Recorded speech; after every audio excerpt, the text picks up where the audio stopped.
Latest updates ఎప్పటికప్పుడు పొందడానికి big TV WhatsApp channel follow అవ్వండి. లింక్ డిస్క్రిప్షన్ లో ఉంది. తెలంగాణ ఫోన్ ట్యాపింగ్ వ్యవహారంలో ఐపీఎస్ అధికారి ప్రభాకర్ రావు అమెరికా పరారై విచారణ అధికారులకు చుక్కలు చూపిస్తున్నారు. తనను రాజకీయ శరణార్థిగా గుర్తించాలని అమెరికా విదేశాంగ శాఖకు దరఖాస్తు చేసుకున్న ఆయన తెలంగాణ సర్కార్కి పెద్ద షాక్ ఇచ్చారు. తనను తెలంగాణ ప్రభుత్వం వేధిస్తోందని దరఖాస్తులో పేర్కొన్న ప్రభాకర్ రావు అక్కడి నుంచి రాకుండా ఉండడానికి పావులు కదుపుతున్నారు. మరోపక్క ఇంకో నిందితుడు శ్రవణ్ రావు వ్యవహారంలోనూ ఇంటర్పోల్కు రెడ్ కార్నర్ నోటీసులు చేరాయి. ఆ క్రమంలో ఇక్కడ నిందితులు అమెరికాను షెల్టర్ జోన్గా మార్చుకోవడానికి చేస్తున్న ప్రయత్నాలు హాట్ టాపిక్గా మారాయి.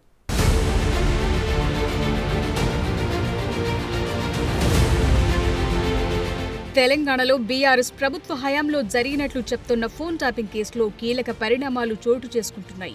కేసులో ప్రధాన నిందితుడిగా ఉన్న ఎస్ఐబి మాజీ చీఫ్ ప్రభాకర్ రావు దర్యాప్తు అధికారులకు షాక్ ఇచ్చారు.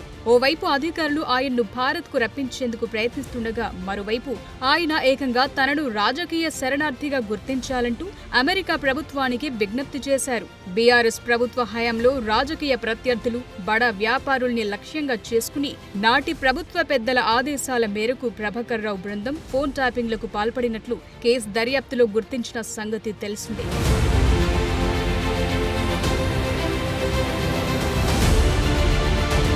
గత డిసెంబర్ 10న ఫోన్ ట్యాపింగ్ కేసు నమోదైన మరుసటి రోజే ప్రభాకర్ రావు అమెరికా వెళ్లిపోయారు. అప్పటి నుంచి దర్యాప్తు అధికారులకు చిక్కకుండా తప్పించుకుంటున్నారు. విచారణకు హాజరు కావాలని నోటీసులు పంపించగా అమెరికాలో చికిత్స పొందుతున్నానని, ఆన్లైన్లో విచారణకు అందుబాటులో ఉంటానని సమాచారం ఇచ్చారు. అధికారులు ఇంటర్పోల్ సహకారంతో ప్రభాకర్ రావును భారత్కు రప్పించే ప్రయత్నంలో ఉండగా ఆయన ఏకంగా రాజకీయ శరణార్థిగా గుర్తించాలని అమెరికా ప్రభుత్వానికి విజ్ఞప్తి చేశారు.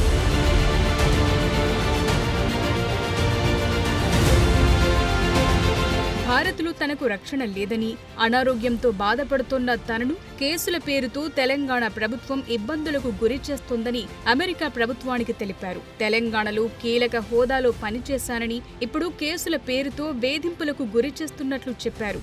ఆయన విజ్ఞప్తిపై అమెరికా నిఘా వర్గాలు విచారణ జరిపిన తరువాత తుది నిర్ణయం తీసుకోనున్నట్లు తెలిసింది. కేసు నమోదైనప్పటి నుంచి ప్రభాకర్ రావు అమెరికాలో తలదాచుకుంటున్నారు. ఎలాగైనా ఆయన్ను భారత్కు రప్పించి విచారించాలని భావించిన అధికారులు సిబిఐ, ఇంటర్పోల్ సహకారంతో రెడ్ కార్నర్ నోటీస్ ఇచ్చేందుకు ప్రయత్నాలు ప్రారంభించారు.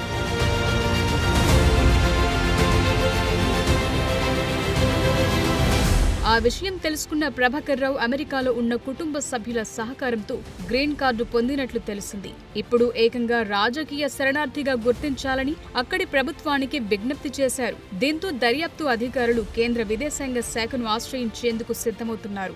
అమెరికాలో గ్రీన్ కార్డు పొందిన, ఇక్కడ పౌరుల భద్రతకు సంబంధించిన కేసులో ప్రధాన నిందితుడిగా ఉన్న నేపథ్యంలో రెడ్ కార్నర్ నోటీసుతో రప్పించి విచారించేందుకు అవకాశముందని అధికారులు చెప్తున్నారు. ప్రభాకర్ రావు అమెరికా ప్రభుత్వానికి చేసిన విజ్ఞప్తి తమ దృష్టికొచ్చిందని, అయితే ఈ విషయంలో రాష్ట్ర పోలీసుల ప్రమేయం ఏమీ ఉండబోదని అమెరికా నిఘా విభాగం విచారణ జరిపి నిర్ణయం తీసుకుంటుందని ఉన్నతాధికారి తెలిపారు.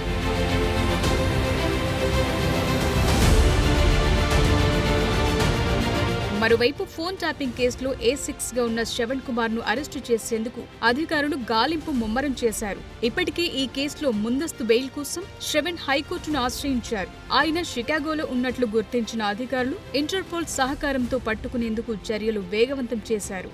మరోవైపు ఫోన్ ట్యాపింగ్ కేసు నమోదు చేసి ఏడాది కావస్తున్న నేపథ్యంలో కేసును ఓ కొలిక్కి తేవటంపై దర్యాప్తు అధికారులు దృష్టి సారించారు. ఇప్పటికే బీఆర్ఎస్ ప్రభుత్వంలో కీలకంగా వ్యవహరించిన కొందరిని ప్రశ్నించగా మరికొందరికి నోటీసులు జారీ చేస్తున్నారు.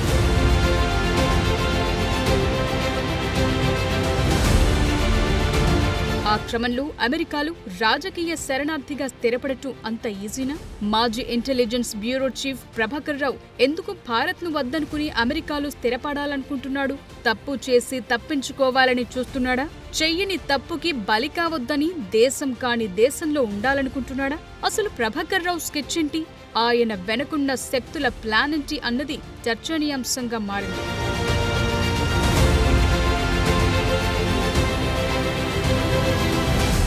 గ్రీన్ కార్డు వస్తే అమెరికాలో సెటిల్ అయిపోవచ్చు. అదొస్తే ఆ దేశ పౌరులైపోతారన్నమాట. కానీ రాజకీయ శరణార్థి అనే ఆప్షన్ కింద కూడా అక్కడ ఉండిపోవచ్చా అంటే కష్టమనే సమాధానం వినిపిస్తోంది. కాకపోతే దానికో ప్రాసెస్ ఉంటుంది. అమెరికన్ ప్రభుత్వం శరణార్థులను దేశంలోకి ప్రవేశించేందుకు అనుమతిస్తూ ఉంటుంది. కొంతమంది అక్రమ వలసదారులు ఆర్థిక కారణాలతో అక్కడికి వెళతారు. మరికొందరు తమ దేశంలో అణచివేత ఎక్కువ కావటంతో వెళుతుంటారు. వాళ్ళందరికీ ముందుగా ఓ ఇంటర్వ్యూ ఉంటుంది. ఆ ఇంటర్వ్యూ చేసే వ్యవస్థ అవతలి వ్యక్తికి ఉన్న భయాందోళనలు, అభద్రతా భావం, వేధింపులు ఉన్నాయని నిజమని నమ్మితే ప్రాసెస్ మొదలవుతుంది. అమెరికాలో సెటిల్ అవ్వటానికి ఈ స్టేజ్ చాలా కీలకమన్నమాట.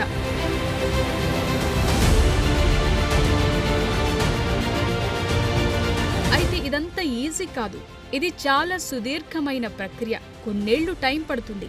పైగా ఆర్థిక వనరులు చాలా బలంగా ఉండాలి. చాలా ఏళ్ల సమయం పట్టినా సానుకూల ఫలితం వస్తుందని చెప్పలేని పరిస్థితి.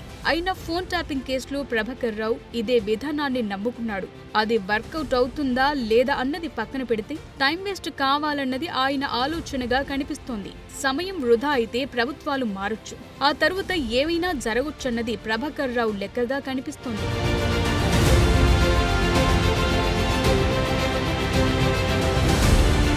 నిజానికి ప్రభాకర్ రావు దగ్గర పనిచేసిన వాళ్లంతా ఊచలు లెక్కిస్తున్నారు. అందరికీ బాస్ అయిన ఆయన మాత్రం అమెరికాలో హాయిగా కాలక్షేపం చేస్తున్నాడు. ప్రభాకర్ రావు తెలంగాణకు రావాల్సిందే అంటున్నారు తెలంగాణ విచారణ అధికారులు.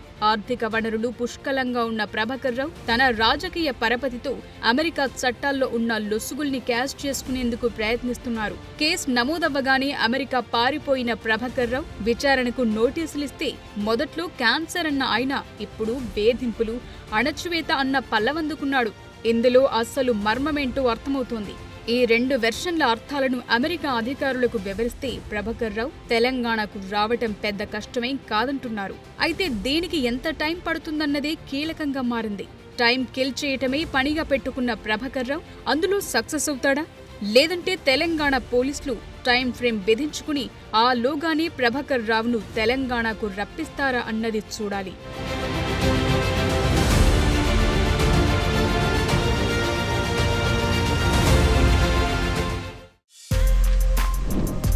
For more videos like this, subscribe Big TV channel.